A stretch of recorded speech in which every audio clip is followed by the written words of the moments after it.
All right. Welcome to this Woman Wednesday edition of Liquid Lunch on Biz TV. I'm John Tobacco. We got a lot to cover today. Big, huge breaking news came out last night. Joe Biden chooses Kamala Harris. Snooze. We knew this was happening all along. They were floating Susan Rice. They were floating Elizabeth Warren. But everyone knew all along that Kamala Harris is just one big opportunist. And she was someone that they wanted to get in there with Joe because they know they can control her.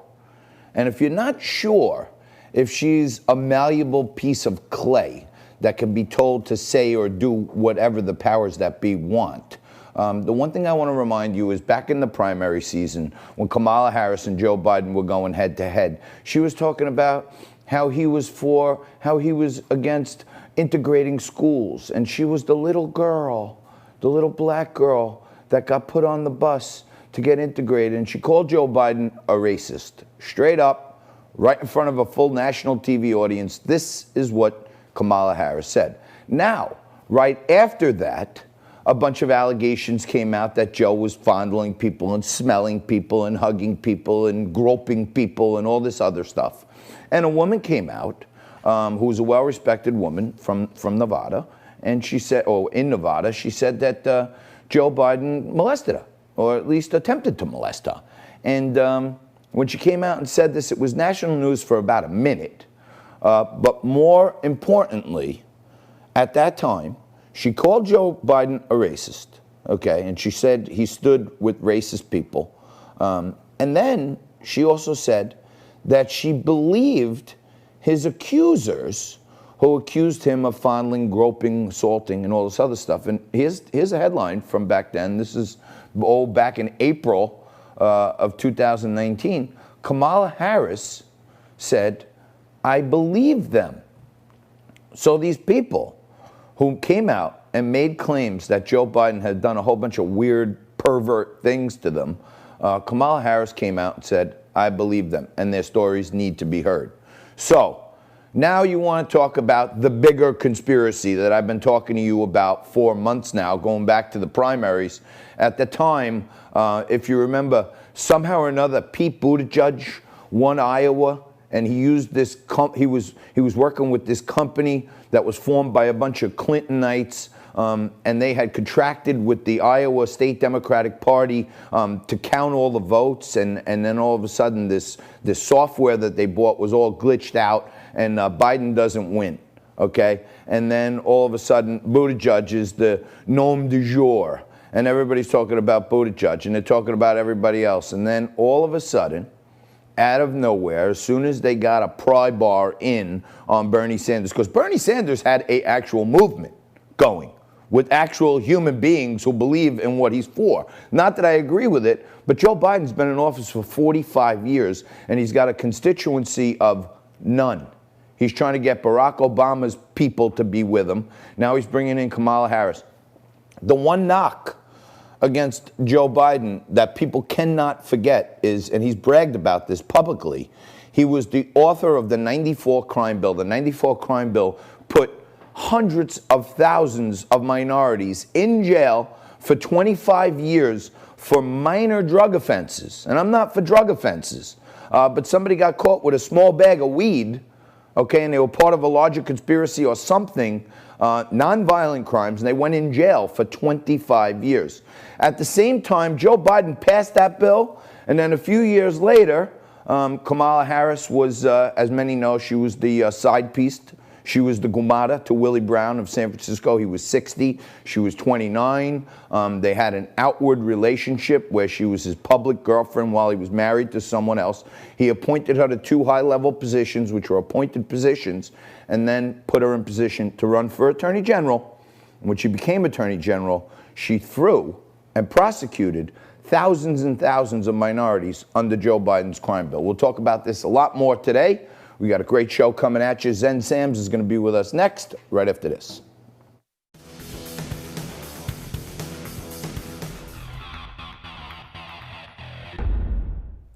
All righty, welcome back. Just breezing through the first hour, about to kick it off in the leadoff spot with my friend Zen Sams, who joins us today, as she always does on Women Wednesday. There's a lot of conversation going on out there, Zen, about how, Kamala, she's standing up for African Americans and all this other stuff. There's indisputable evidence out there that Kamala is Jamaican and Indian. So it is kind of strange that she's supposedly the African American candidate that they so badly wanted. But this black identification in a time of Black Lives Matter is getting really out of hand. And I guess you wanted to talk to us today about this new term, blackfishing. Tell us about this. Yeah, social media, blackfishing is a term, and it's not something that just surfaced yesterday. Social media influencers, including Kim Kardashian, have been accused of basically faking their racial background. And now more and more stars are being criticized for taking part in this trend known as blackfishing, in which people alter their appearance in order to present themselves as basically black. And the phrase blackfishing has become widespread thanks to cultural critics who began noticing the trend on social media. We're talking years ago.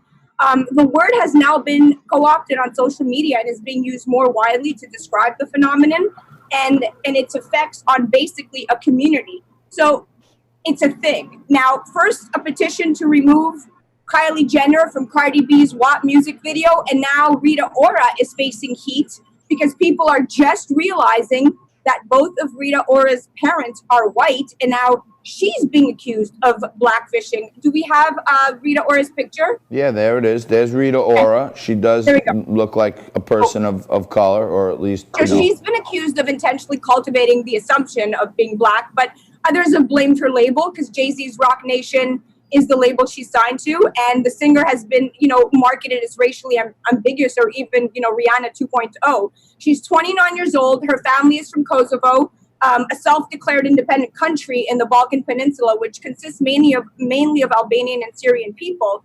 And it seems that many people incorrectly over the years have assumed that she's black or mixed race.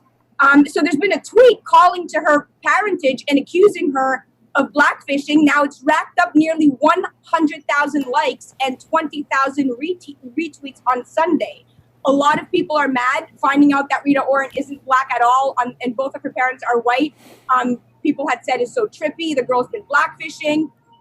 This has been going on the internet for the last couple of days. Now, to her defense, John, in 2016, Wendy Williams told Ora on national television, "I thought you were half black and half white," or something like that. And Ora replied, "Well, everybody usually does. I might as well be, but I'm Albanian." And despite her white heritage, she's repeatedly, worn her hair in box braids, cornrows, as an afro. And more recently, she started doing the gelled baby hairs, all of which is widely considered to be cultural appropriation. All right. So wait. Let me ask you this, Zen. I gotta slow you down for 1 minute. This is great information, but you keep using this term blackfishing. Now I know there's a thing called catfishing on the internet where women try to trick men into thinking they're someone else, or men, or people. Exactly that. So that's like blackfishing is like the equivalent of catfishing. Is that it? Yeah, because they're basically saying, like, for instance, Rita Ora, her stylistic decisions led many fans to believe that she's black or mixed race, when in fact she wasn't. Now, look, right now you have the Kylie Jenner music video petition going on, where Cardi B is defending the casting of Kylie Jenner in the WAP music video. But there's currently a petition, and again, going back to blackfishing, asking for the removal of Kylie from the clip, and it's reached over 64,000 signatures. Now, Cardi B defended the casting of Kylie Jenner in the music video for her. This is the new track, Megan Thee Stallion, and it was directed by a very high-profile director who does music videos, Colin Tiley. And there's a lot of people in this music video: Normani, Rosalia, a lot of hip hop artists. I don't get it, bud. I don't get it, bud. I'm confused. I don't know how these two stories go together. You got to tell our audience what I'm missing here. I'm gonna tie it together. So people are petitioning for Kylie's removal because she is not black. So they explained that she was cast partly because she was Cardi B and because she was kind to Cardi B's daughter, and that their husbands know each other. But it offset a very, very angry social media, because people thought, although some praised Normani, who is, of color, for dancing in the clip, others criticized Jenner for simply walking down the hall and opening a door. adding that it's a visual indication of black women having to do the most and white women Oh having my to do the most. God, we're getting deep here. We're getting deep here. Yeah. It's getting crazy. And I don't know if yesterday yesterday we were talking about a story where NASA is changing the name of far-reaching galaxies because they're racially insensitive. We're changing outer space now. So here on the planet, if a white person opens the door, then somehow that means it's racially insensitive. I'm confused. This is what I mean, John, to your point. Like, where does this end? You have people saying remove Kylie Jenner from a music video because she's white, and it's impeding in the creative flow, and there's black dancers behind her, and it's an all-black music video. You have people saying Rita Ora has been blackfishing, and this girl is mixed, she's Albanian, but people thought she was black. But they're attacking these stars and celebrities now. Did they want to pretend to be black because that was the trend or their entourage? And is that what's making people really furious? Or were they marketed like that and that was the intent? But either way, right now, being at each other, instead of attacking the other, we have to embrace and celebrate the richness of true democracy and honor the voices that make us a choir. I mean, America's conscience has been stirred by recent events. And yet, for too many, such realities are not new. I mean, most have struggled to rationalize and reconcile the tragic, pointless deaths of all of these people. You have Elijah McClain, you have George Floyd, you have Breonna Taylor. And right now, everybody's at each other with black and white. Everyone's trying to make sense of the culture and these new terminologies that we have to deal with. And I, as a mother and as a parent and as a taxpayer and as a New Yorker, I am frustrated because none of this is going to end with this much anger on either side. From the white community, from the black community. I just want to love everybody. And I think that people are really looking under the hood to turn this into something it shouldn't be and doesn't have to be. And people are really hypersensitive. And for the first time, I'm going to say it out there that we need to slow down because these riots, this racial issue, all it teaches our children is to hate and continue this, at each other over the years that right now, it doesn't seem to be going away and no one's really doing anything about it. I don't know if all of these protests really matter. I don't know if there's a point that's being heard and if change is being made as a result of all this. Zen, I failed to mention in the beginning, you're a model, you're an actress, you're a producer, you're a super mom above all else. I'm watching this video out there by a pretty well-known producer in Hollywood, John Paul Rice.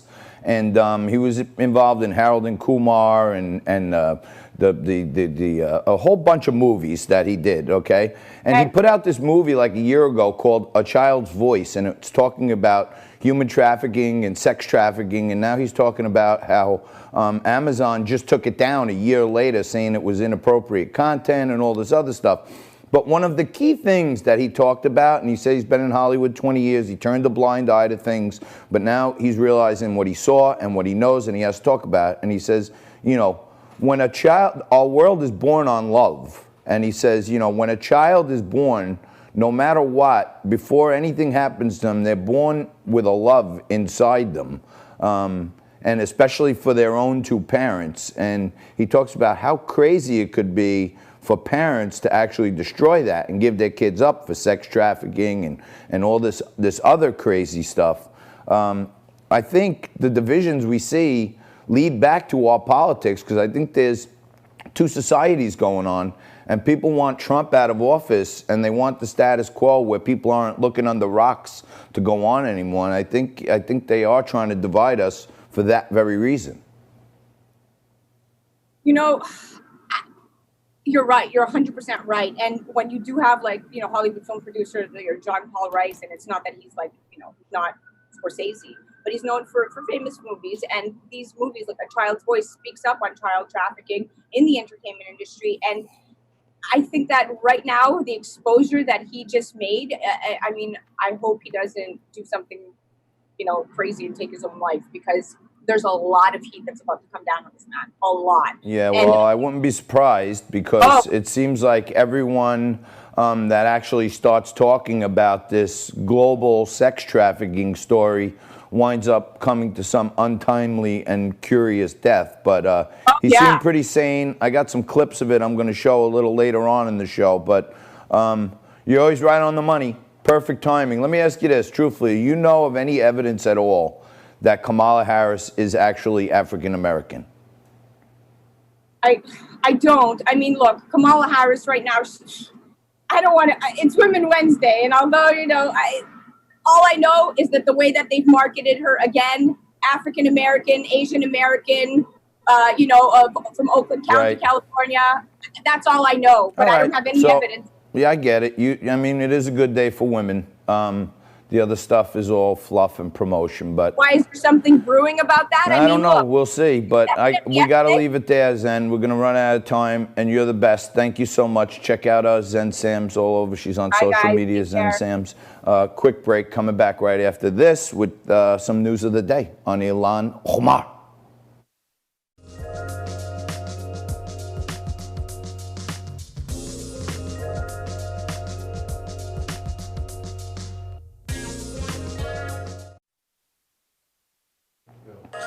All right, everyone on Facebook. Hello. Yeah, I heard there's Lauren Conlon. Carl is there. She says Jamaican. And Mal says she's Indian. Rooster's on there. Marianne. Mike Mazzelli's there. Susan. Susan's got to leave for an appointment. I see right now Jennifer Cuevas is on there, and she's going to be joining us a little later on the show, an hour or two. But I'm going to talk about a lot of stuff today. I can talk a little more freely when we're over here in the commercials on Facebook, but we got a great audience watching today. But the question is this.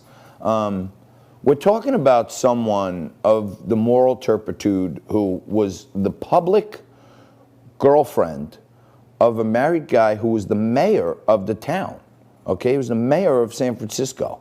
Now, that's number one. So, there's this old term in Hollywood, that all these ladies came out on the hashtag Me Too movement, that they slept their way to the top and all this other stuff. It sure seems like a 29-year-old dating a 60-year-old who's married, and then she gets 2 appointed positions in California state government, and then she gets the weight of the whole party behind her to run for attorney general. Willie Brown himself, the mayor of San Francisco, has come out on the record and say, I absolutely helped her career and pushed her to new heights because she was my girlfriend. He said it, okay? And then the same guy, the same Willie Brown, who was the mayor of San Fran, who was, the sugar daddy of Kamala Harris, he came out a couple of weeks ago and he wrote, some kind of op-ed or some article where he implored Joe Biden, do not pick Kamala Harris. And one of the things he said was, I propped her up. I got her to all these great places in life. And then guess what? As soon as she became attorney general, she sent me a note and called me on the phone and said, if you take one step out of line, I'm going to lock you up. And he was like, what? Wait a minute. I'm the one that helped you get here.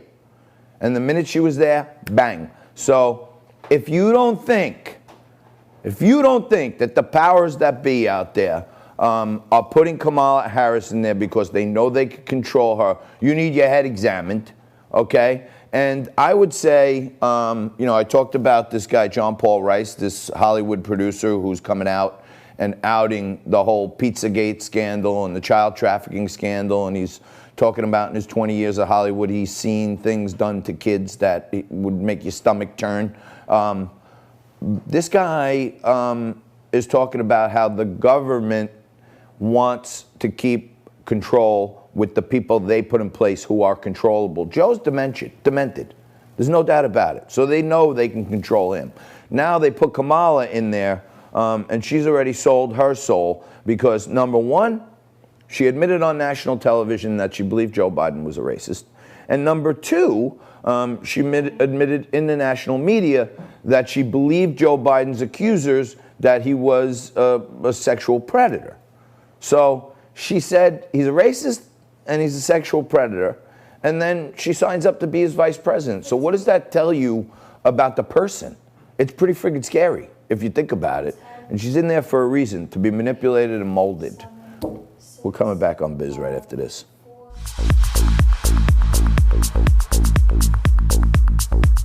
All right, welcome back. I am enraged because, people may not realize it, but it's happening. It's happening all over. It's affecting you. It's affecting us. It's affected small businesses all over the country.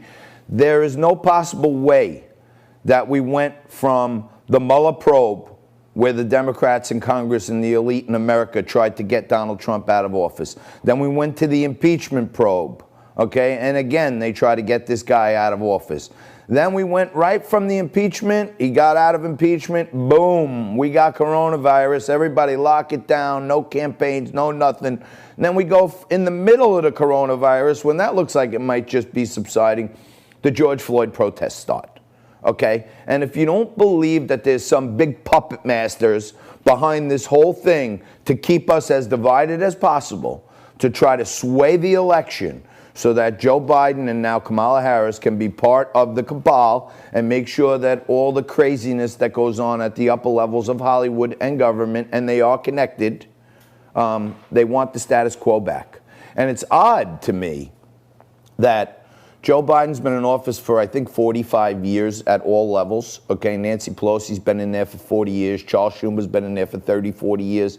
Okay, all these people, Kamala Harris has been in there at least 20, 25 years. Okay. All these people, hundreds of years of combined experience in Washington, and they're all pointing the finger at Donald Trump saying, look what he did to our country, and the guy's only been in office for 3 years. Do the math. I talked about it yesterday. Part of the whole Illuminati code is to hide in plain sight. You get more power and status and stature in the whole elite cabal by being totally forthright, by hiding in plain sight. The more you have the nerve to do that, the higher stature you get with the wacko crowd. Okay? And this guy, John Paul Rice, also talks about how the child trafficking really turns into something even crazier when you get into the music business, because there's all kinds of signs around the music business of a satanic cult. So if you think it can't get crazier, sit right down and pour yourself a cold drink, because this thing can get even crazier. And I don't know how many people are going to be on the internet today tying all these things together, but I could tell you, I don't know. I'm pretty good at research. I'm pretty good at common sense. I like to get outside the box and say crazy things and fool around sometimes, because that's entertainment, and we try to look at the lighter side of things. But if you ask me, we're in the middle of one of the craziest outward coups to eliminate a president who's asking too many questions about what's happening at the elite levels of our society. You got the Silicon Valley folks. You got Jeff Bezos. He owns the Washington Post.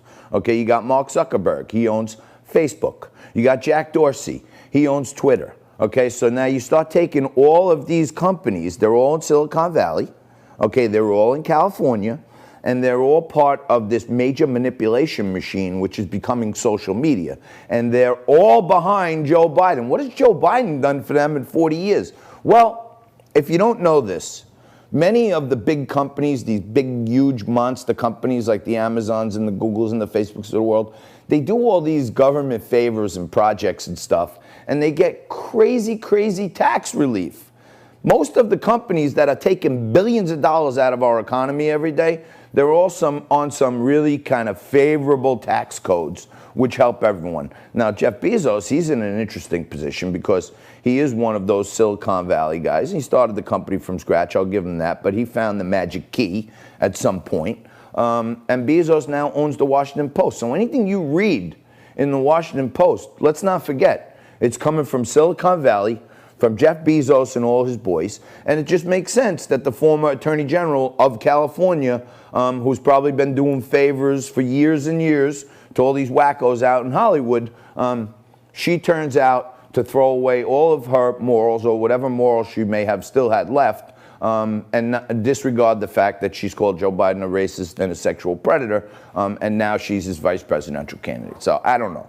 Now, talking about other haters and anti-establishment people who hate our country, unfortunately, after a little prolonged wait, Ilhan Omar has won her primary for her district, and she's going to be the Democratic candidate again for Congress. And this is a woman now. Let's not forget, Ilhan Omar, there's evidence out there that hasn't been removed from the internet. So these social media companies, they're shaping the public dialogue. So if they see something they don't like or it's against their political narrative, then they take it down. They call it false, unproven, fact check. You get all these blurry images on the thing. Okay? Ilhan Omar came out and said on 9/11 some people did some bad things. No. Some people didn't do some bad things. Some radical Islamic extremists murdered over 3,000 Americans and changed the way of life in New York City for some time, okay? So they weren't some people did some things. They killed 3,000 Americans, and she stands with them. And this is the same woman who sits in our Congress right now, and guess what?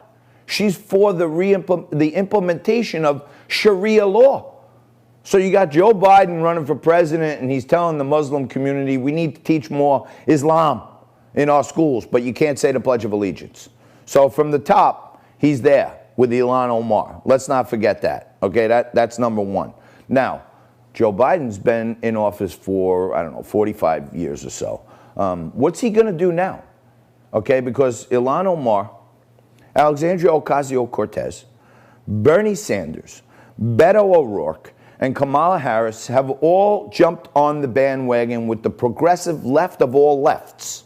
Okay? Kamala Harris has said the following: I will do a government buyback and take automatic weapons off the street. I believe that illegal aliens should have free health care and free education. Okay, that's what she said. I do not believe we need a wall. We need to have open borders. We need to be a free society. Okay, Alexandria Ocasio-Cortez, for a grand total of almost 2 years in office, 3 years in office, she is going to be the new green czar under Joe Biden. She's going to be in charge of our energy policy, and she wants to dismantle the entire fossil fuel industry, which is somewhere around 10 to 15 million jobs in America. But let's put her in. She wants to get rid of planes, trains, and automobiles. Bernie Sanders wants to give out universal income. He wants to give free college, free schools, free hospitals, forgive student loan debt, and literally bankrupt our country. This is a man who stood with the Sandinista government, who's praised Fidel Castro. We have Joe Biden's entire campaign taken over by a bunch of socialists, and Kamala Harris is just the newest leftist they've brought into the thing and say, hey, forget about everything else you ever said. We got this guy where we want him. He's whacked out. He's demented. He doesn't know what's happening. You're going to be in charge. And I won't be surprised if Joe Biden winds up off this ticket now that they got one of their minions in there. And, at the same time, every blue city and blue state in America is facing some kind of riots, lootings, lockdowns, and all that other stuff. So there is a concerted effort to try to bring back the status quo and remove Donald Trump from office, even though Barack Obama and Joe Biden in their final days of office actually started an investigation to set up Donald Trump. That didn't work. So now they're on to something new. We're going to take a quick break. Stick right there, and more Liquid Lunch for you right after this. 5, 4, 3, 2.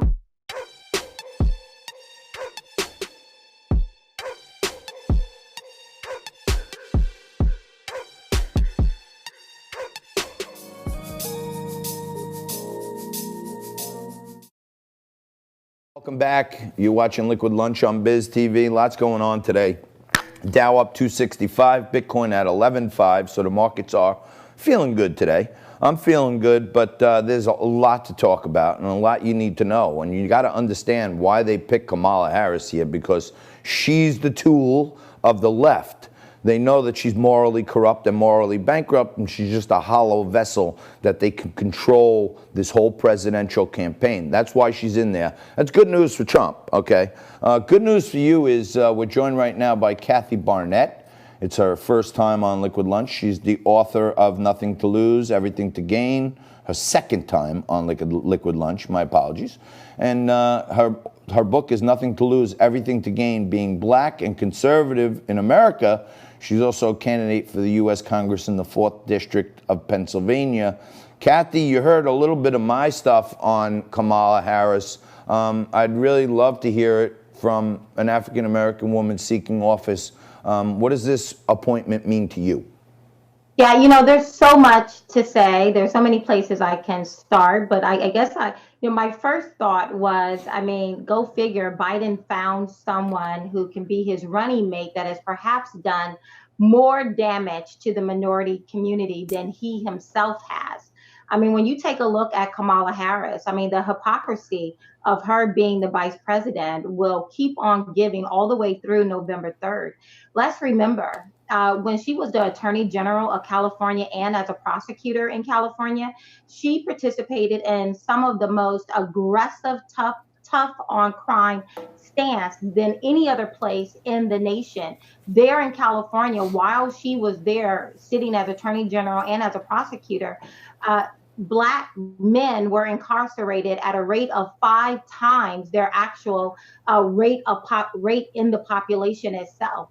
Wow. I never forget when Tulsi Gabbard called her out on incarcerating over 1,500 people for marijuana violations, and then had the audacity to laugh when someone asked her if she had ever smoked marijuana. So that was my first thought, right? I'm just kind of recapping Kathy, all of what Kathy, we know about her. I don't want to lose one point there. I'm sorry to interrupt you, but I want to ask you something. Right, she was on the Breakfast Club with Charlemagne the God, and they asked her if she smoked weed. She started laughing, like, of course I do. But meantime, the '94 crime bill, which Joe Biden has bragged about being the author of, was the law that set into conjunction with Kamala Harris to go out and prosecute those people. So it was Joe's bill that turned into her mission to bring down, if you ask me, to unfairly persecute minorities and throw them in jail for minor drug crimes. Listen, again, like I said at the very opening, I mean, go figure, only Joe Biden would find a VP candidate who has done more damage to the Black community than he himself has. And again, while she was attorney general and prosecutor in California, Black men were incarcerated at a rate 5 times their actual proportion of the population there in California. That's astounding. At the time, California had one of the most aggressive, tough on crime stances. But so that's one piece of the puzzle. But then you look at the very one thing reality that was very sad to me as I've been hearing about, he has to pick a woman, he has to pick a woman of color, is that still within the Democratic Party, the greatest value about me as a person is the color of my skin. I walk into a room, they see that I'm Black. Okay, shut up. You must be a Democrat. We'll give you your ballot and you can go over there and vote like we tell you to. But although, yes, I am Black, and yes, the color of my skin has given me a perspective and life that I believe I would not have if I wasn't Black, but that is not the only thing about me. I am also a human being. I'm a mother, I'm a veteran. I'm a wife, and so many other things. And not one of those aspects about me actually define who I am. But to the Democrat Party, I am nothing more than a political box that they can stick in and pull out whenever it's time for a Democrat to. It's unbelievable. Now, one of my earlier guests, Zen Sam, she's a Hollywood producer. She's quite liberal in her own right. But she was talking about how Rita Ora is not Black, that she has 2 white parents, but she does this thing that she portends to be Black, and it's called blackfishing, where people try to identify as African Americans. And there's all this stuff on social media talking about how Kamala Harris's parents, one's Jamaican and one's Indian. Do you think she's actually African American somewhere in there? Well, it's hard for me to tell. She's not African American. Her father is Jamaican. Her mother is Indian. And on any other given day of the year, I wouldn't care. Who cares? Right. But exactly. We're talking about the VP of the most powerful nation in the world, and we're talking about a president or a potential president, Vice President Joe Biden, who has the mentality that in order to pander, he needs to get a woman, but not just any woman. He needs to get a Black woman, right? Or a woman with darker pigmentation. I am more than just the pigmentation of my skin. And I'm really curious on how having either a pair of ovaries or a dark pigmentation is going to help us as a nation deal with some very real issues that we have. China is not playing around with us. They're going to become a very big issue for us very quickly, perhaps even before the November 3rd election. And so I'm very curious on how those particular aspects, either having ovaries or darker pigmentation, is somehow going to bring some insight to the negotiation tables or to the table when we're looking at these geopolitical or even domestic issues. And that is perhaps one of the greatest offenses, because it's not, I mean, any dark pigmentation would do. Let's just find someone with dark pigmentation. Yeah, right. So let me ask Kathy. I want to ask you this. I want to ask you this. Joe Biden has gone through a series of, really, really racially insensitive things, right? He's, basically said that, if you're not voting for me, you ain't black. Then he went on to talking to a bunch of Latinos. He said, well, the Latino community is very different than the African American community because Latino community is diverse and there are a lot of different types of people in there. Basically saying the black vote is a monolith. The other day he came out and said, when pandering to a couple of Asian organizations, he said, most people don't individualize between Japan and China and Korea. It's all Asian. So he kind of cast them all in one stroke. As a power woman, a veteran, someone, a mom, I got to ask you this. If you went into a room to seek an office, and I know the deal, there's a lot of back rooms before you become a candidate, right? And there was a whole bunch of different people in there, men, women, all different colors, all different sizes. And they said, all right, everyone, the only thing we're seeking for this office is an African-American woman. Everyone else leave. Would you feel good about staying? You know what? I mean, it's just so offensive, right? I mean, yes, I tell my story often. I'm a little black girl who grew up on a pig farm in southern Alabama. I grew up below the bottom rung of the economic ladder. I had to claw my way from up under a rock.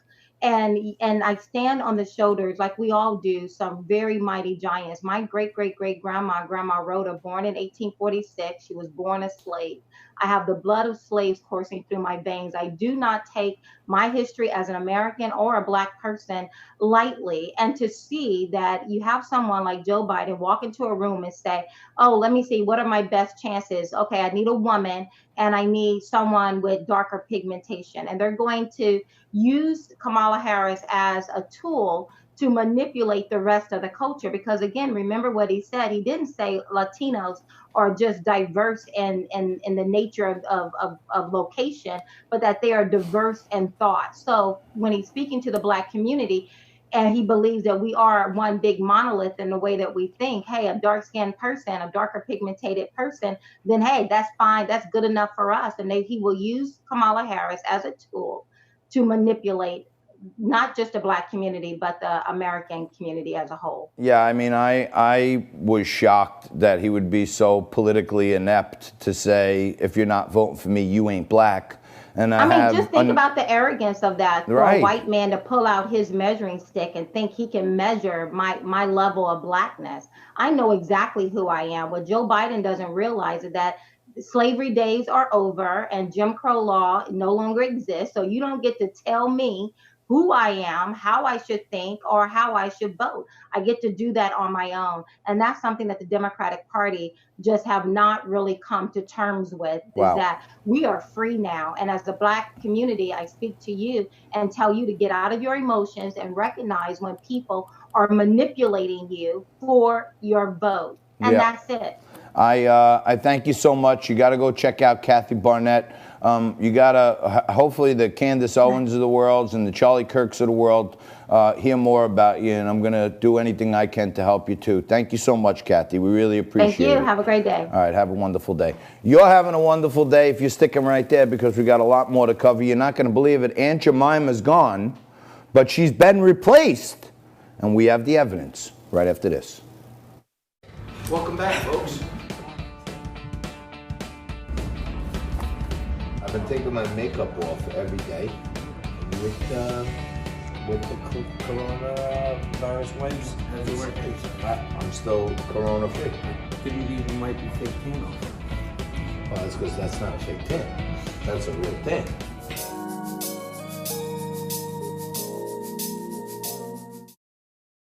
So we got likes. All right, yeah, welcome back. You know, if you're watching us just on Biz TV, thank you. Keep those comments coming. Everybody's sending me things all the time.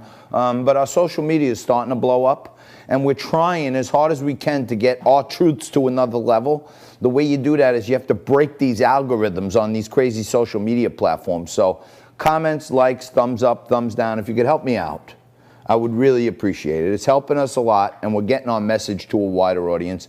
And as you who watch us all the time know, we don't pull any punches here. We don't talk about crap. We talk about facts. We talk about the real stuff that you're not going to hear about on these whacked out left-wing media channels, okay? And when I talk about conspiracy theories like the Pizzagates and the pedophiles and the Wayfairs and all this other stuff, I'm not just wailing off some stuff that I heard from someone else. I read an article, then I back check it, and I fact check it, and I click all the links, and I read the footnotes, and I try to determine the stuff that I think I could put my name on and say, this has merit. So that's what we're doing every day. Now, I do want to remind you that the same woman, Kamala Harris, who's now the vice presidential candidate, she's a hollow vessel being filled up with thoughts and ideas from the Obamas and the Clinton cartel and the main establishment and Hollywood and Silicon Valley. They're filling her up now. Don't be surprised if Joe Biden doesn't come up with some kind of disease or medical condition that forces him to not be able to continue the race, because there's a lot to be told here. But I do want to remind you, when Donald Trump was running for office in 2006, for the 2016 election, one of the things, I didn't love everything about him. I thought he was a little crazy on some things and he doubled down on things. But I stuck with him for two reasons. One was the Supreme Court of our country. And we knew the next president was going to be in a position to put that court in a place where we'll be safe. The freedoms and liberties of our Constitution will be safe. At least we thought.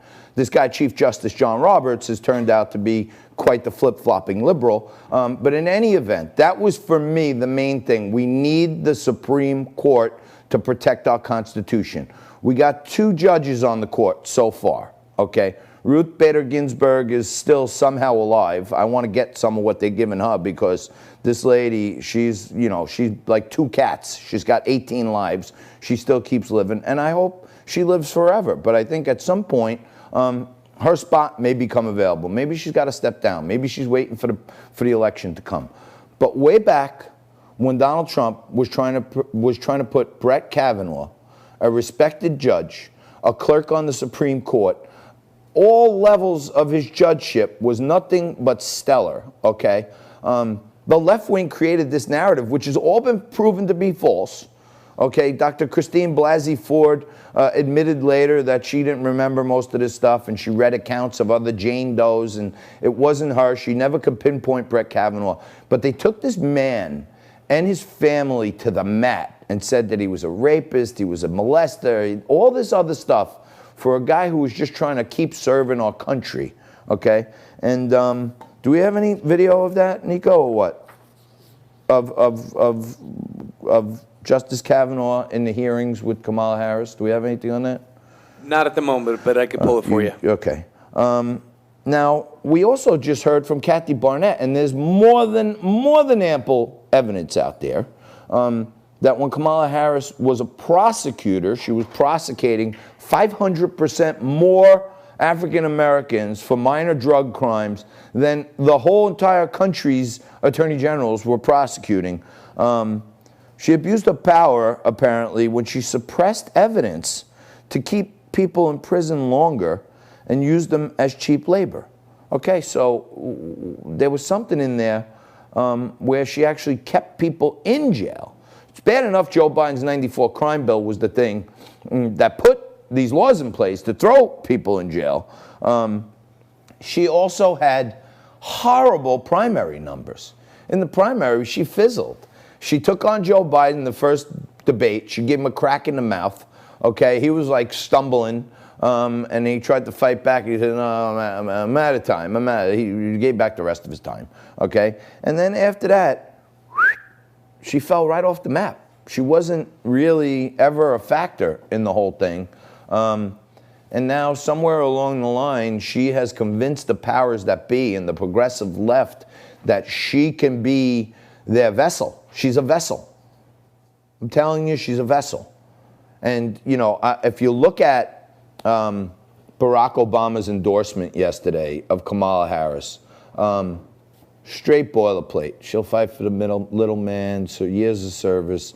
If you go through, Google the words in Barack Obama's endorsement of Kamala Harris yesterday. Just Google the actual words, and you'll see he's used some combination of almost the same words a number of times for endorsements of other candidates over the years, Congress people, senators, etc. So it was just kind of, Obama's was kind of like a lukewarm. You know what I'm saying? But Biden, I mean, he drilled in there, and he was full-throated saying, hey, I got me a black woman, just like I said, and we are going to take her and we are going to ride her off to the left. And it was as clear as day what Biden was saying. To the progressive left, if you didn't believe I was with you, now you know.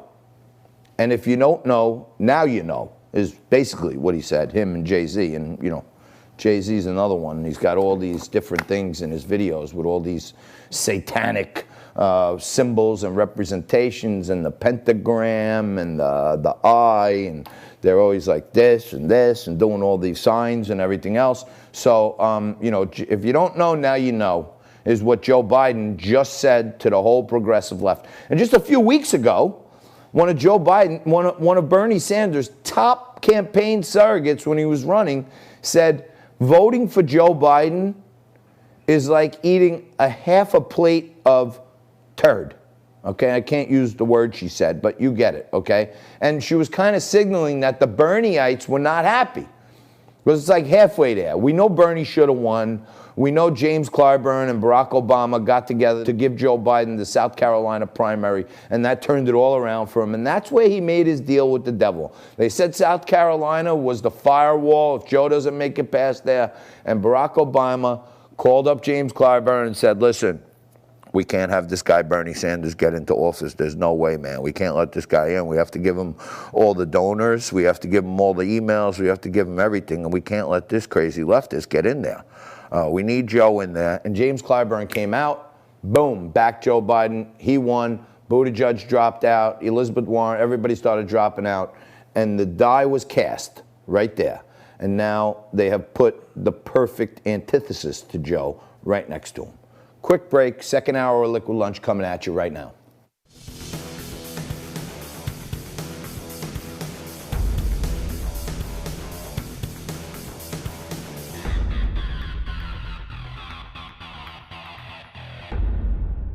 The world is almost upside down right now, okay? And evidence further by the fact that, you know, Joe Biden's trying to push himself off as a moderate, and he brings in, quite frankly, the most leftist progressive vice presidential candidate we've ever seen in the history of America. And at the same time, we have the Black Lives Matter movement. I'll say this again. The sentence Black Lives Matter resonates with everyone. Yes, 1,000% Black Lives Matter. Hashtag capital Black Lives Matter, no. That's a no. And people got to start realizing that that movement is a bait and switch. It's a front for the progressive left. If you go to Black Lives Matter and you click donate, it takes you to Act Blue. Act Blue is an organization that raises money to support Democratic progressive left candidates. So it's a bait and switch. You're not supporting an organization that fights for the rights and justice of all black people. You're supporting an organization that's run by a couple of Marxists who want to change the American society as we know it, okay? And since this whole Black Lives Matter has busted out, I talk about this all the time, our food family is crazily under attack. My favorite aunt from when I was a kid, Aunt Jemima, was always on the table in the morning, the pancakes, the French toast, the waffles. Aunt Jemima was always there for me. And before you put on the Aunt Jemima, you take out the butter. The little Land O'Lakes lady was on the front. You put a little butter under each layer. Ooh, you let that butter start melting. And then you get the Aunt Jemima. Ooh, and you pour it on top of it, and you're having a beautiful breakfast. Aunt Jemima and the Land O'Lakes Indian, gone. They no longer exist in our universe. One of my favorite uncles, and my Uncle Denny's probably my favorite uncle, along with my Uncle Pete, they're two of my mentors in life, But and Diggy, Uncle Diggy was a key formation of some of my younger years, and I have some great uncles, but none more important to my kitchen than Uncle Ben. Everybody loves a little Uncle Ben's fried rice. You know what I mean? If you're not having Aunt Jemima pancakes in the morning, you're having a little Uncle Ben. These food companies now have gone so far, that Aunt Jemima is gone. And this is not a joke. I fool around sometimes. I put stuff up there, and I set it up like, ooh, breaking news, we just got this. And it's something else. That's like comedy, a little bit of comedy I try to go for. This was just sent to me. Look at the new Aunt Jemima syrup bottles. Leave it up there for a minute. Drink that in. Not the syrup. Drink that in. The Aunt Jemima bottle now has Captain Crunch on it. And it's the ocean blue, artificially maple flavored syrup. So here we are. Here we are. This is how crazy we're talking, okay? Now, you have someone who, by all accounts, slept her way to the top. She was a 29-year-old girl dating a 60-year-old mayor publicly while he was married to someone else. And then ba-boom, ba-boom, ba-boom, she kept getting all these positions, okay? I'm surprised she didn't meet up with Harvey Weinstein and wind up in a feature film. But hey, I guess she was busy with the mayor of San Francisco at the time. But now, things have got so crazy, so upside down. On the mornings where my mom maybe didn't have time to make some pancakes, or my brother Derek got to the freezer before me and he wouldn't let go of my Eggo, and I couldn't have anything to put my Aunt Jemima on, you know what I would do next? I would open the cabinet and I would go in there for the Captain Crunch. And I loved the Captain Crunch with the crunch berries, the red and the blue crunch berries. It was so good, okay?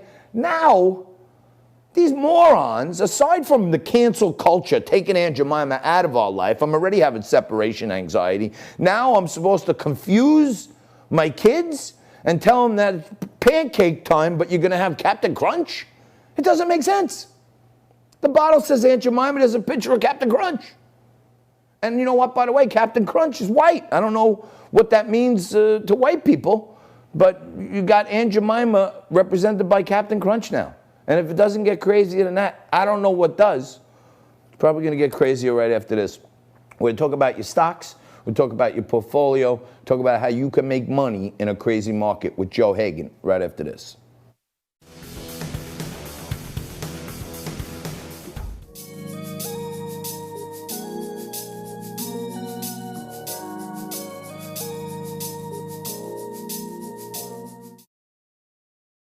All right, welcome back. You're watching Liquid Lunch, and lots of new friends out there joining us today for the first time. You're the bomb. Thank you. Stay here. Share the stream if you can. Spread the word, because we're talking all truth, all the time, on all things. And I don't care. And at the end of the show, for those of you just tuning in, we call it the WTF. What's the facts? If I make any mistakes during the show because I'm getting excited or I'm having another one of these strawberry daiquiris and I get a little toasted, my team actually takes me to task at the end of the show and says, you screwed this up, that wasn't right, you didn't tell people that was a joke. A lot is going on, and a lot of it is more real than real, okay? But we always stay committed to talking to you about your portfolios, about what you need to know. It's a crazy time. The markets are volatile. Every day, states' numbers are switching up and down. The market's up 300. It's down 180. It's all over the place, okay? Bitcoin is still holding steady at 11,600, so there's some good things happening there. But every week, my buddy Joe Hagan joins me. He's the CEO of Wealth Colony. And going back to October, Joe's been talking to us about the big data economy, lots of different products, but one stock in particular we've been zoned in on is Datadog. The symbol is DDOG. And you gotta take a look at this stock, because after a huge run, Joe, it looks like it's pulled back and it might be a buying opportunity right here. Yeah, I think so. There was a little bit of insider selling last week at around 92 and change. I mentioned to you last week it hit 95, looked for a pullback. Then I realized afterwards the insiders had sold some not esoteric, but nothing really detrimental as far as a sale. I think these guys deserve some liquidity. I mean, they said no to Cisco for an $8 billion buyout and went public. Why not take a little cash off the table when it hits a $30 billion valuation? They still sign the government and Amazon Web Services. Zoom, a few of the big multiples that ran recently, I think are taking a little bit of a breather. And I just think this pullback to 75 is a great opportunity to step back in. It's the pullback we've been looking for. Well, maybe this is a good time for people who thought they may have missed it to take another look at it. It doesn't look like, with the pandemic continuing and all this craziness, it looks like more and more people are going to be spending a lot more money. I talked to my buddy Chris Carter yesterday. He's the CEO of Aproyo. They are a cloud-based and computer systems security firm. And he was telling me that they have some partnership with Ernst & Young, and they're seeing some of the biggest uptick right now in people that are bulking up their cloud base. They want more security around their systems. And it looks like Datadog is like positioned right in the middle of that. Yeah, I think they're one of the leaders in the space. Like I said, the two most recent accounts are Amazon Web Services and the government. Not really going to get bigger than that. So that's social proof for you right there, as far as the diligence behind who their customers are. And you and I have talked before. I'm obviously biased. We're both shareholders, but I love the little InvestView. They have a subsidiary that's playing in the world of data. They're looking at, I think, a huge, enormous growth trajectory. And one of the things we've been doing to take advantage of it is, owning a preferred that is going to pay you more in interest in a quarter than you would have in the bank for more than a year. You get 13% for the year. In the terms of the deal, you get an additional equity. You get an equity kicker that can certainly sweeten your return from 13% greater without taking all that risk, because the equity is thrown in on the deal. So, all right, but Joe, wait. For those, I don't want. Sometimes people, it's all lingo. We've been on Wall Street for 30 years, but I just want to break this down a little simpler. InvestView, which is a company you and I are both shareholders in. They've had this great program going, the Apex program, where me and you coordinated to sell lots of people some great crypto mining products, and it was a self-directed IRA eligible product. Now InvestView's come out with a new class of stock, the InvestView Preferred. You buy the preferred, and it gives you a 13% annualized dividend. Okay, so you're getting 13% on your money. It's liquid to the tune of you can have your money back within 3 days because you can sell the stock. But if you bought the stock at 25 and you held it for 3 months, you'd actually make 1/4 of 13%. So about 3.25% on your money. And the interest rates in the bank right now are at 0. So you can make in a quarter more than you can make in the banks in 2 years. Yeah, 100%. I'm full transparent. Again, my self-directed IRA owns Apex units. I used a bunch of the cash from the lease payments sitting in it to buy the preferred. Why not get 13% and get some extra additional equity that for every share of preferred that you buy, they give you 5 warrants to be able to buy stock for 5 years, at 10 cents a share. So if their efforts in the world of big data that we were talking about are monetized, and executed in the right way, you'll see additional upside on top of the 13%, which is certainly worth it for a lot of the people that understand it. So Joey, this preferred, I know you guys at Wealth Colony are doing a heck of a job. You're running an awareness campaign. You're educating people. You're directing them where they can find more information. If someone is watching the show and they want to know how they can get, what we call a non-correlated investment. It's not going to go flying up and down with the market. It's going to be pretty stable and just get some passive income of 13%. It's eligible for your IRA. How do people get a hold of you? How do they get more information? Email me at joe@wealthcolony.com. We'll send you some information. Book an appointment at calendly.com/wealthcolony. We'll be happy to myself discuss it with you. One of our relationship managers can do the same thing and really walk you through the process. It's pretty easy to understand. And like you said we direct people. We show them how to do it themselves and self-direct themselves. So now you've got a local celebrity, a national celebrity who just joined the team. Former NFL player Brad Benson is on the Wealth Colony train. He's got a Juris Doctorate. He had a tremendous NFL career. He was a super successful car salesman. He had these big car dealerships here in New York. What did Brad Benson see in the Wealth Colony experience that brought him to your team? Interesting. Just something that really filled the void, in his life. I mean, as he'll tell you, he's a card-carrying baby boomer. He just turned 65, and here's he's the guy that carried Bill Parcells off the field with the Giants' first Super Bowl, had him on his shoulders, right? He then goes on and develops the largest dealership of his kind in the auto business. And, like a lot of people, somewhere down the line, life, hits you when you're not expecting it. Hey Joe, you know what? We got a little clip here of Brad Benson. For those of you who don't remember him, here's Brad Benson, formerly of the Super Bowl champion New York Giants, now part of Wealth Colony. I don't worry about protecting my quarterback or selling cars anymore. Like most Americans, I worry about outliving my retirement money.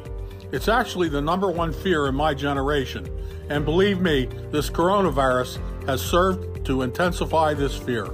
That's why I joined Wealth Colony, to share this dynamic program that eases my fear, alleviates the overexposure to the market, and helps my money work smarter for me and last longer. All right, this guy's a champion, and he realized a little while ago that there's a big retirement gap out there. Most people, and you talked about this many times, Joe, you help a lot of people with this. You think you've been saving up your whole life, and most people don't realize when they retire at 65, they got about 21 months worth of savings, and 80% of them are gonna live another 15 years. So you got Brad, who just joined the team, helping you spread that message. Yes, he is. He's like, if you go to NFL films, two of the greatest coaches of all time, Bill Parcells said, I never worry about Benson. He gets the job done. And Bill Belichick said, if he's ever coached any player that got the most out of their potential, it's Brad Benson. And he goes, and I bought a car for him. Pretty good. So, all right. Joey, thank you so much for joining us every week. I really appreciate it. You're the man. Tell the team to keep up the good work. And if you're out there, reach out to Joe. He's got a lot of advice he can give you. And he's not a financial advisor, but he's one of the most learned guys around when it comes to building a diversified portfolio and your self-directed IRA. Joe Hagan, CEO of Wealth Colony. Thanks, brother. Thank you, John. All right. We're going to take a quick break, but do not move. I need you to stay right there. We're at just about 40 people watching on Facebook right now. And if you're watching on Biz TV, you might want to check out our Facebook page at Liquid Lunch TV, because we're live on the commercials. And that's where the real party's going on. And I mixed myself up the last commercial a little strawberry daiquiri. And that's what we'll be doing for the rest of the second hour today as we breeze right through it. Jennifer Borg-Cuevas is going to be here and talk about reopening schools. And Vince Everett Ellison is going to be here to wrap it up, to knock your socks off. Grab a cold one, quick break, back after this.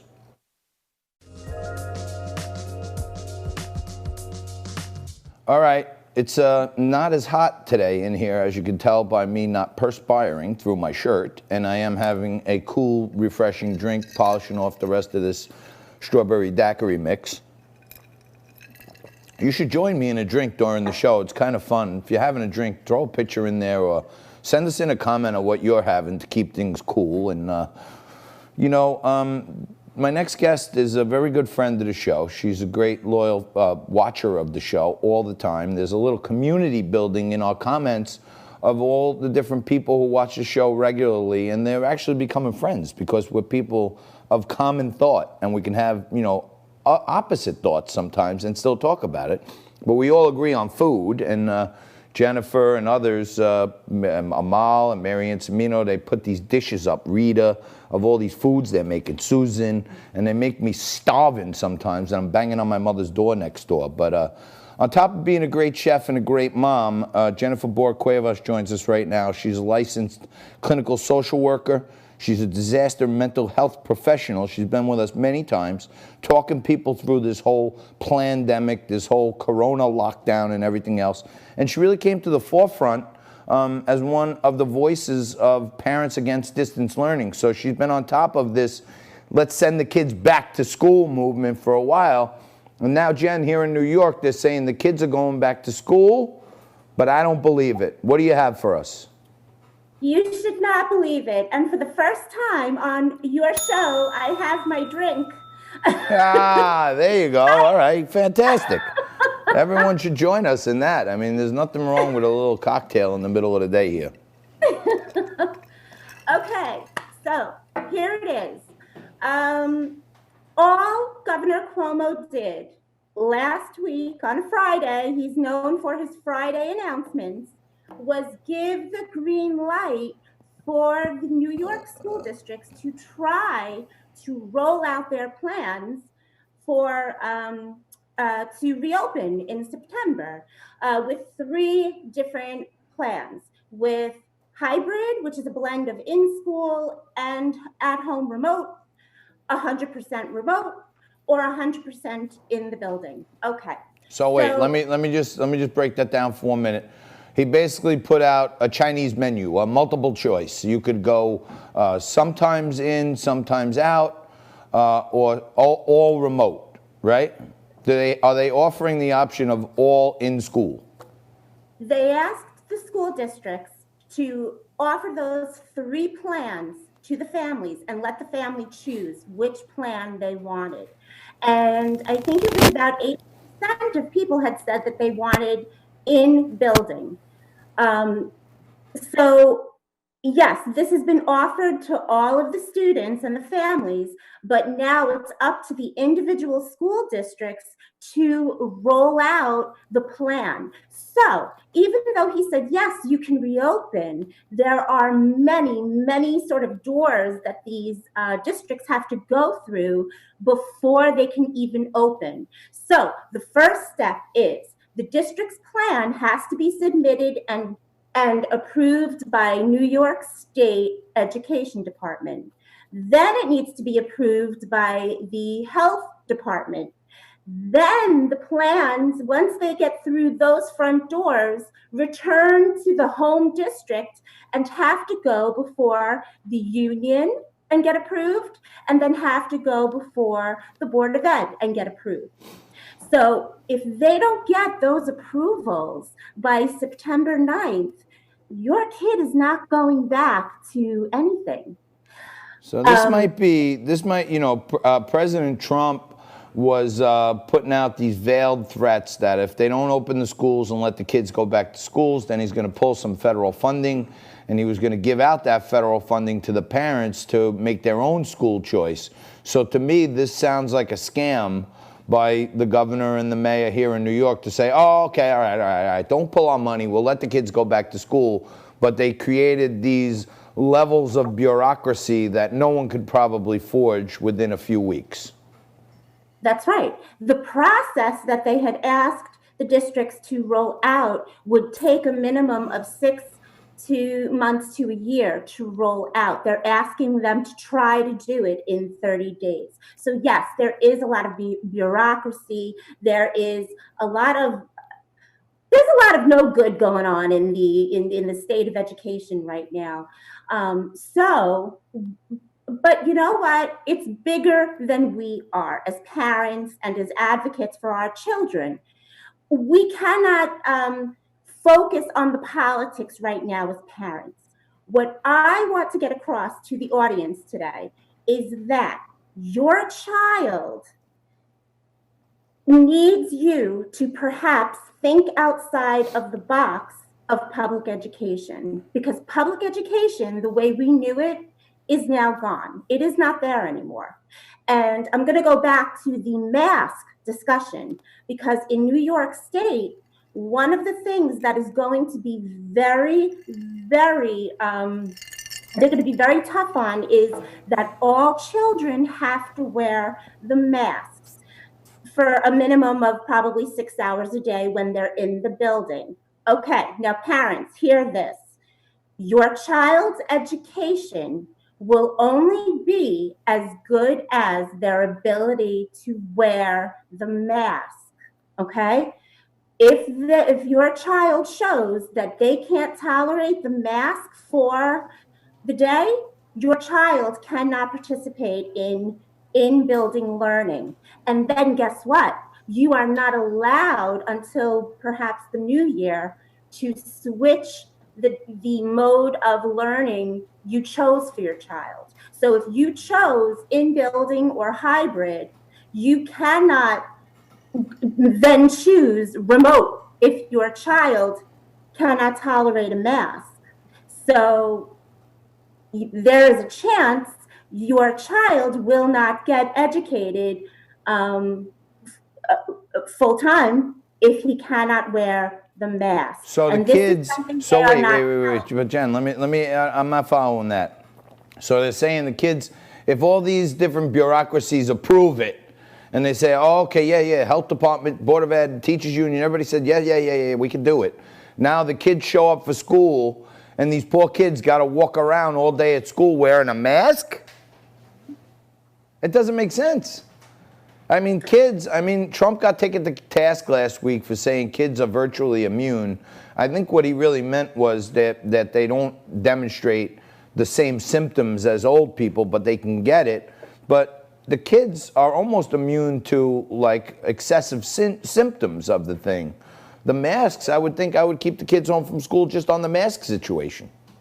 Well, and I think that's what's going to happen is that a lot of people who may have voted for part-time in school, part-time at home, or 100% in school are going to realize that their kids are not going to be able to tolerate the masks and will not send them back. And that's why I want parents to start thinking outside the box. Got it. So with Jesse, we are looking into private school now because the private sectors of school, the private schools are less rigid in their enforcement rules. of the masks, maybe. All right. Well, Jen, she deals with disasters. She's a mental health disaster expert, and she's got a dog in the fight because she wants her kid to be in school, but she's always there for us, just like many of you. Jen, thank you so much for joining us. Thank you. All right. We'll have you back next week and give us an update. You guys stay right there. We'll take a quick break. Don't miss this. Share the stream. Vince Everett Ellison right up next.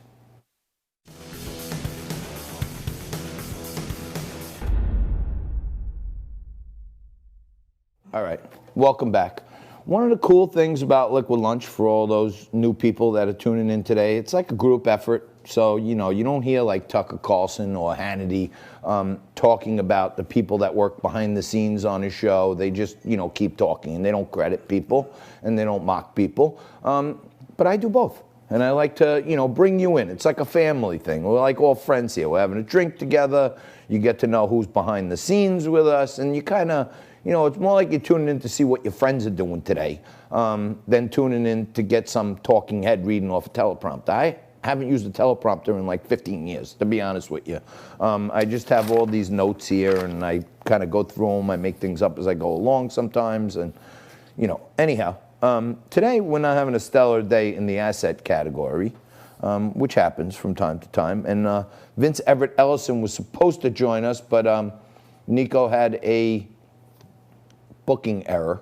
So we're not going to have Vince Everett Ellison today, as I advertised just moments ago. But we do have some really interesting assets that I didn't ask for in today's show, but somehow they got in, and the ones I did ask for never got in.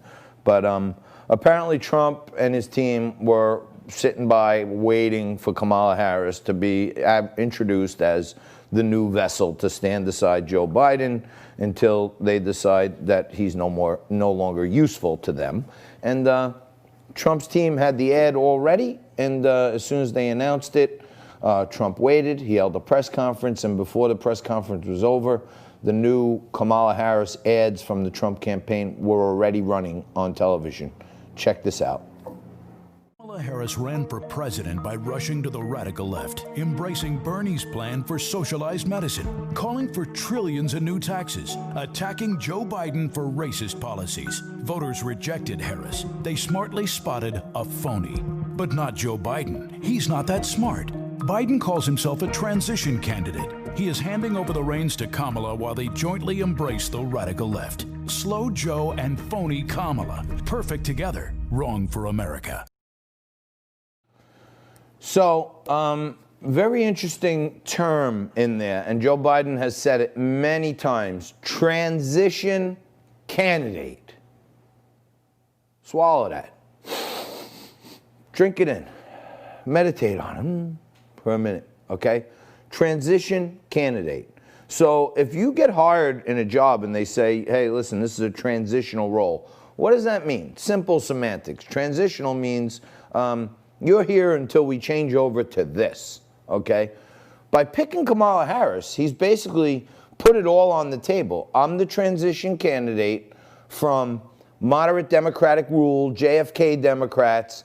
I'm the transition candidate, and I'm going to hand this thing off to the real lunatics, the people in the elite class, the George Soroses and the Silicon Valley billionaires who want to make us a socialist country. They want to enslave most people in this country and make them work for the state.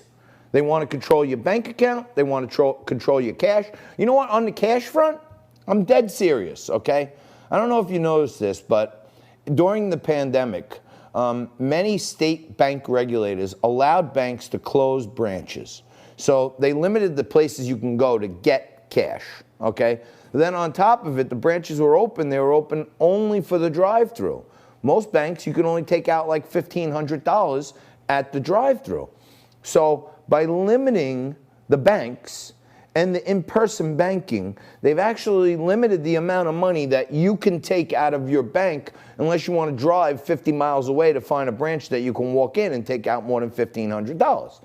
So that is all part of the Communist Manifesto. They don't want individualism. They don't want people working in private enterprise. They want the government to control your life. That's what they want. That's what Kamala Harris is about. That's what Black Lives Matter is about. That's what Nancy Pelosi is about. These people want to use Joe Biden to transition to a progressive left socialist ideology in our country. And the very freedoms and liberties that we've enjoyed for all of our lives and we want to pass on to our kids are literally in jeopardy right now. But I think, and I'm pretty sure of this, the American people are smart, okay? Many of them, you know, you see these memes out there where they're talking about sheeple and all this other stuff, but people are smart. And it's not like just walk in, pull the trigger for a Democrat. You know what I'm saying? You don't just pull the yeah. You look for what you want your country to be.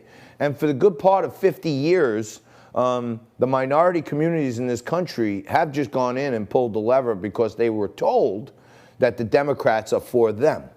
I don't know if you know this, but many of the amendments to our Constitution, given the freedom to vote to all men and women, that was voted 100% for by Republicans, 100 against by Democrats. The freedom to vote, okay? Freedom, your own freedom, 94% Republicans, 6% Democrats. So throughout history, before the elite cabal decided that they were going to use Hollywood along with the CIA to start conditioning minds in this country, right around the time when Lyndon Johnson signed the Civil Rights Act, and behind closed doors he said, I will have these Negroes voting for me for the next 200 years. So they did legislative moves to trick the minds of the minority community and have them forget history. Forget the fact that the Civil War was fought to free the slaves. Forget the fact that Abraham Lincoln, a Republican, was the one who gave the Gettysburg Address and gave slaves their freedom. Forget that. Forget the fact that 100% of Republicans voted to give people their freedom. 100% of Republicans voted to give people the right to vote. Okay? All this is washed away in mental programming that goes on at the highest levels of our society. And there's this thin layer in between that's controlled by the media elites. It looks like there are thousands of channels on your TV out there. There's 6 companies that control all of the major media. Have you heard one person on the left-wing media mention the fact that Kamala Harris got her first job in government because she was dating the mayor of San Francisco? Nope. You're not going to hear that. You're not going to hear that anywhere. You're going to hear it here, and you're going to hear it till the cows come home, and you're going to hear it until somebody asks a question, to be honest with you, because no one will even bring that one up. Do you think you're going to hear on the left-wing media that Kamala Harris is on the record saying that she will, if she gets in office, the government will get into buying back semi-automatic weapons? So they're coming for your Second Amendment, okay? And one of the things that this crazy left-wing progressive movement is not telling you is the chief economic czar for Joe Biden is Bernie Sanders, okay? Here's a guy who's done nothing in life except work in government. He's worth millions upon millions of dollars, okay? He's a millionaire. He used to say, we have to stop millionaires and billionaires from controlling our country. At the same time, he was a millionaire. We don't want these millionaires in their lake houses making all the decisions and paying no taxes. Meantime, Bernie Sanders has a lake house, and he's got a regular house. And his wife was running a university that came under all kinds of investigation for false advertising, and you know, he's part of the elite class. And just because he wears his hair messy and he makes like he's talking to the regular people, he's not. He's a socialist. He said the Sandinistas were good people. He's lauded Fidel Castro. He went on his honeymoon with his wife, Jane Sanders. They went on their honeymoon to Russia. Who the hell goes to Russia? If you're a small business owner and you're watching this thing, you may be limited in how many people you can have in your business now, okay? You may be a restaurant owner in this country where over 15,000 restaurants have already closed permanently, but you may be one of the lucky ones who's still open and still fighting through the storm. You may be a local florist shop or a little boutique somewhere in your neighborhood or your community who you can't open for indoor retail sales yet, okay? The one thing you got to do, if you're putting the pieces together, if you understand what I'm talking about, and you're smart enough. I mean, we got one of the smartest audiences out there. And it's not the biggest audience around, but it's growing every day. And people understand. And when I say stuff that people don't think is real, they actually hit me up and say, hey, stop doing that. Why'd you have that guest on? That wasn't true. And I'm responsive to all of it. So if you want to ever get a hold of me and you're not happy with something I said or you agree, you want a clarification, you can email me anytime. I'm on social media under John Tobacco, on Instagram, on all that stuff. I'm even on TikTok. I don't even know how to use it, but there are a couple of select dance numbers I've done on TikTok if you want to check those out. But you can message me in almost every media possible. And my email is jt@liquidlunchtv.com. Let me know what you're thinking. My team is going to let you know what they're thinking about my performance today when we come back and wrap it up with the WTF, the what the facts on what did I screw up today. I'm going to need a drink for this one.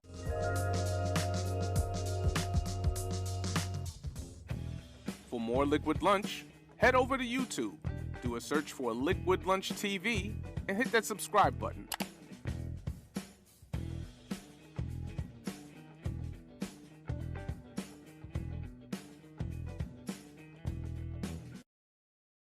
All right, welcome back. This just in. I got this morning, so it took us a little time to get it together. But, you know, we've been really trying to dig into this whole Hollywood, elite class, Pizzagate, pedophile, all this other stuff, trying to get to the bottom of it, okay? And this, my friends, is crazy, okay? Lauren sent me this morning. She's on the show often. She's not a conspiracy theorist, but it was sickening. And I took a 40-minute video that you should check out and chopped it into some pieces here. But when you start thinking about, well, is there a pedophile ring, and was Jeffrey Epstein involved, and now Ghislaine Maxwell's in custody and all this other stuff. And this guy, his name is John Paul Rice, okay, and he's a Hollywood TV producer for 20 years. He says he saw a lot of things, but turned the other cheek. He didn't want to know it. He didn't hear it, and it was part of the progression of his life. But he had to open his mouth. After 20 years in Hollywood, he had a movie that he put out called A Child's Voice. It's a feature film, and the feature film is a fictional reenactment of what happens in the global sex trafficking trade. And it's a real thing. According to the UN and UNICEF, over 5.5 million kids are trafficked every year for sex. Most of them don't live past 6 or 7 years old. And there are 40 million people in the world who are enslaved in sex trafficking rings. Now, when you start to put the pieces together, there's all this stuff about, oh, well, Jeffrey Epstein just went after 16 and 17-year-olds so he can get a massage, and then he asked them to do a little more. That's not true. It's way deeper than that. And the truth of the matter starts to come out when you dig deep into the depositions of Ghislaine Maxwell and others, okay? And here's what John Paul Rice, and you gotta check this out before they rip it off of Facebook, okay? John Paul Rice, he made this movie, A Child's Voice. What? Yes. He was Harold and Kumar, The Awakening, you know, all these great movies that he's been involved with, okay? So he's a real live Hollywood producer, okay? And he's talking about Ghislaine Maxwell's deposition. Here's what she said about kids that they were recruiting to become sex slaves for Jeffrey Epstein. Faced with a crisis of consciousness among the leadership of our banking institutions, of our media corporations, of the Hollywood entertainment industry, of the music industry. This is not about a bunch of young women who were having sex with older men and make it about a bunch of perverts. They raped and tortured these girls against their own free will, no matter whether they paid them or not. If you read the articles and you listen to what Ghislaine Maxwell said about the girls that she picked up in West Palm Beach's trailer parks, she was asked, what about the young girls? What are we going to do to them? What's going to happen to them? She said, they are trash. They are nothing. So that's what she said. They're trash. They're nothing. Okay? And now the guy goes on, okay, to talk about this global elitist organization, the Edge.org. The Edge.org. It's a global think tank for all these elitists, and Bill Gates is a member, all these other people. Jeffrey Epstein funded and financed the thing, okay? And it's kind of a culty type organization where all these big elitists are out there. But if you go through the articles on Edge.org, they talk about children in their younger years being the most useless creatures. Check this out. I went and looked at Edge.org, which you can find out was a multi-billionaire club of people that was financed by Jeffrey Epstein. You can go to Edge.org today, look up under people, and go to G. You'll see Bill Gates on there as a contributing member of that organization. And you'd have to go back in the Wayback Machine and Internet Archives to look at all the other people. Jeffrey Epstein was right on there. Marina Abramovich is on there. Paul Allen was on there. All the heads of major industries were on there. And if you start reading some of the articles, one of which I have a direct link to that I will share with anybody who DMs me, there is a direct quote on there that said, indeed, human beings are, in our youngest years, among the most useless creatures in all of the animal kingdom. So Ghislaine says kids are trash, they're nothing, okay? The Edge.org, which Jeffrey Epstein financed and Bill Gates is a member of, says that kids are useless creatures. And then when the whole Pizzagate thing broke, the New York Times said about how crazy it was. Here's what John Paul Rice wants you to know about Pizzagate. Impressions last month alone on TikTok for Pizzagate, for which if anybody looks into it, I tell them, go look at the New York Times coverage in 2016 and look at how they covered it, and then go look at James Alefantis' Instagram images. They completely omitted them. This is the family restaurant owner who is posting pictures of children in compromising positions, and all of the friends that James Alefantis has was talking about how delicious those kids looked. Yeah, there's mounting evidence that anybody that talks about this global pedophile sex trafficking ring winds up dead. So don't be surprised if this guy doesn't find himself in some weird position or hanging himself. But I have a lot more on this. It's 40 minutes. I'm going to keep bringing this to you because I want you to hear it for yourself, and you can tell me if I'm off on something. But finally, he talks about how every kid in Hollywood that was on the Mickey Mouse Club or was part of the Disney Channel, turned out to be a big pop star, was sexually abused, including Britney Spears. Check this out. Here for 20 years, I that nobody should see. I didn't partake in things. It was just right in front of me, out in the open. These kids, when you see Britney Spears, when you see Amanda Bynes, when you see any of these young pop stars have meltdowns, that's not because they're famous. It's not because of the pressures of stardom and the money getting to them. It's because they're sexually abused and handed around like candy. You go on Crazy Days and Nights, you can go to Tracy Bean's channel and look up that video which she did at the end of 2019. It'll blow your mind. They have a pipeline of kids going from Haiti all the way to the Vatican on boats. I don't know. You know where Haiti was. That's where the Clinton Foundation did all this relief. And now apparently that's part of this whole thing too. It's getting crazier by the minute. We'll have a lot more on this tomorrow. You stay cool, and we'll be here tomorrow, same bat time, same bat channel. More Liquid Lunch.